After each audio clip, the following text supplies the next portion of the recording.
Pido ayuda económica para seguir las construcciones. Invito a las muchachas de 12 a 17 años y a los jovencitos de 11 y 12 años cuyos padres estén bien casados por la iglesia y vivan juntos, a que ingresen a esta congregación, a la rama masculina, al seminario, a la rama femenina con las religiosas. Hoy les quiero hablar de la necesidad imperiosa que hay en la iglesia de hacer seminarios menores, como mandó el Concilio Ecuménico de Trento y como insiste el Concilio Ecuménico Vaticano II, para recibir esos gérmenes, esas semillas. De ahí viene seminario, es donde están las semillas que van a germinar, a brotar y que necesitan un cuidado especial que la iglesia como madre verdadera les quiso proporcionar. En una época de la Reforma Protestante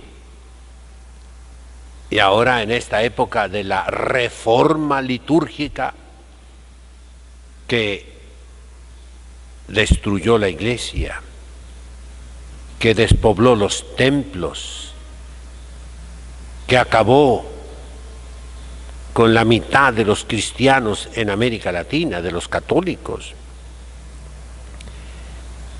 Estamos en las mismas circunstancias y el remedio para poder reconstruir la iglesia tiene que ser doble. Uno, el antiguo, antes del Concilio de Trento, cada sacerdote fervoroso, cada sacerdote instruido, a su alrededor preparaba candidatos para el sacerdocio.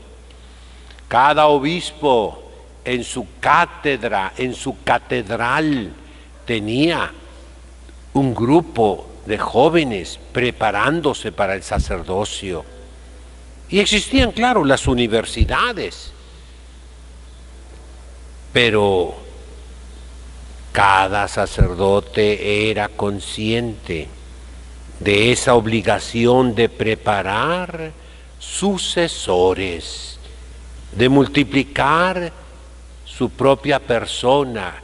Como Cristo multiplica su persona en cada sacerdote debe dejar sucesores que tomen su lugar cuando Él se muera. Eso es una obligación de cada sacerdote. Así como los fieles tienen la obligación de nutrirnos, de mantenernos, y con su limosna, con su diezmo, con sus ofrendas, con sus primicias, sostienen a los ministros del altar, así también los ministros del altar tienen la obligación de que haya otros ministros después de ellos. Y segundo, para reconstruir la iglesia no basta la acción individual de cada sacerdote, de cada obispo. Se requieren instituciones. Las instituciones son personas morales, son personas jurídicas, que se equiparan, lo he dicho muchas veces, en el derecho romano, a los menores de edad, por lo cual requieren tutela y curatela jurídica. Tutor, la tutela, es el que los defiende, es el que los nutre, el que los alimenta. Y curatela, señor cura, es el tener cuidado espiritual y material. Entonces, pensemos que el sacerdote individual es persona física y es mortal. Pero las personas morales, las personas jurídicas, son inmortales. Un seminario es inmortal. Piénselo bien, Se morirá el fundador, el rector, el superior, pero viene otro y otro y otro y otro y se suceden unos a otros. Es inmortal. Las personas que no son personas físicas, pero que en derecho se llaman personas, son inmortales.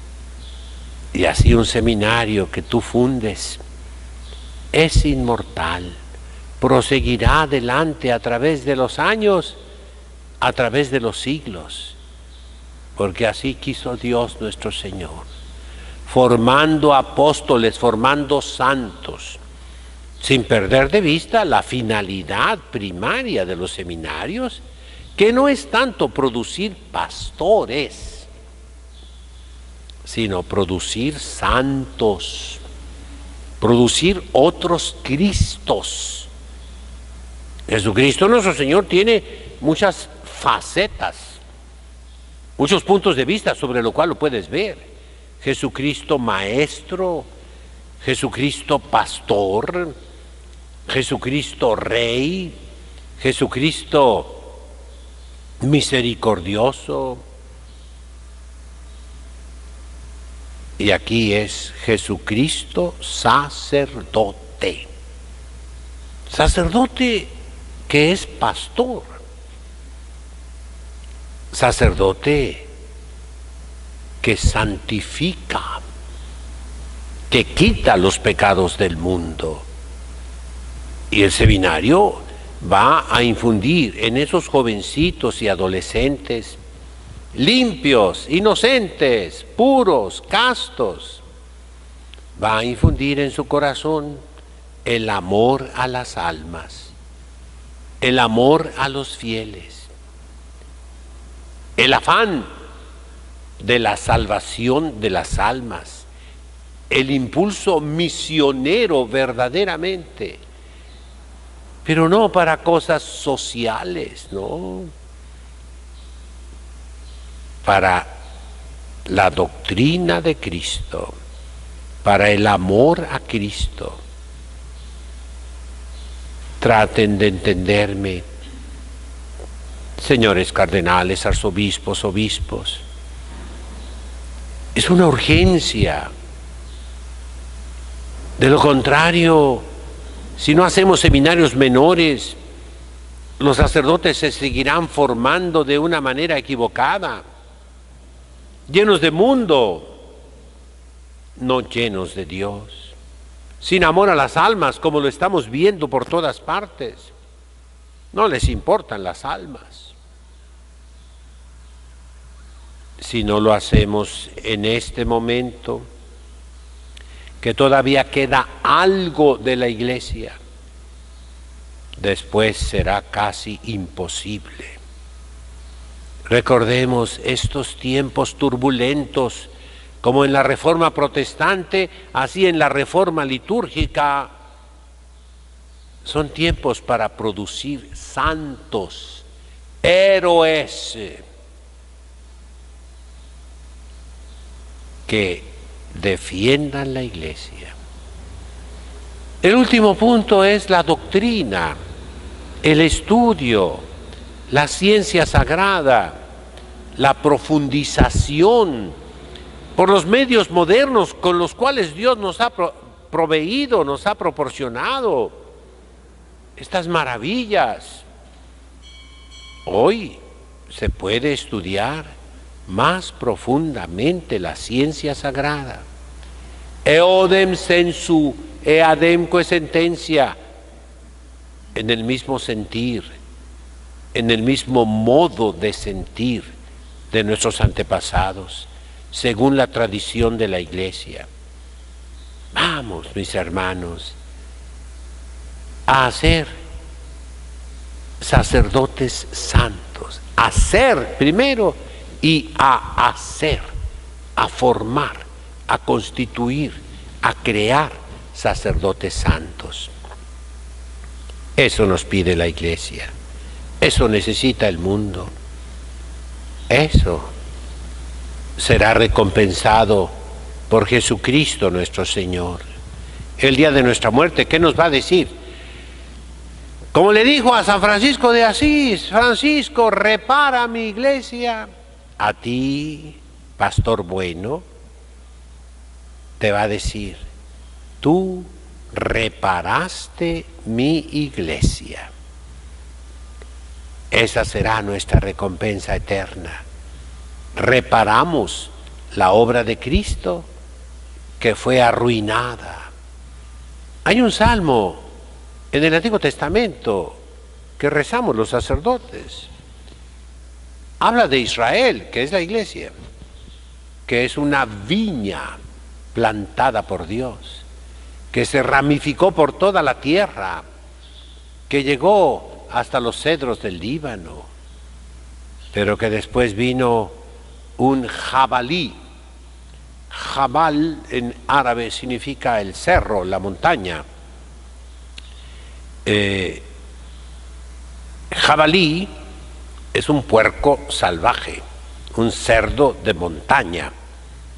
Vino y desbarató la viña. Y esos son los malos pastores. Desbaratas la obra de Cristo. Entonces el buen pastor, ¿qué hace? Repara la obra de Cristo, formando seminaristas santos, formando sacerdotes llenos de buena doctrina.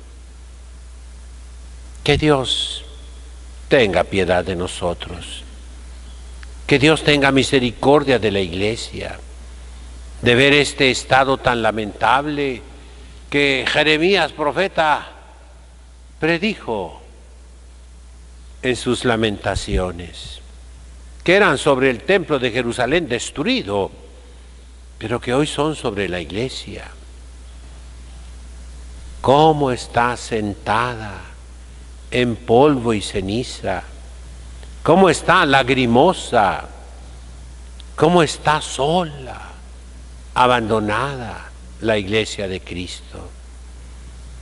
Sus templos han sido derruidos, sus iglesias profanadas, sus capillas son gimnasios, son tiendas de abarrotes, son restaurantes, están desacralizados. Sus conventos son hoteles, sus monasterios son lugares de recreo. Sus escuelas es donde se enseña lo diabólico, lo satánico. ¿Cómo está mi iglesia? ¿Qué queda de mi iglesia? Pues si quedas tú, sacerdote, obispo, cardenal, arzobispo, que me escuchas, hay esperanza.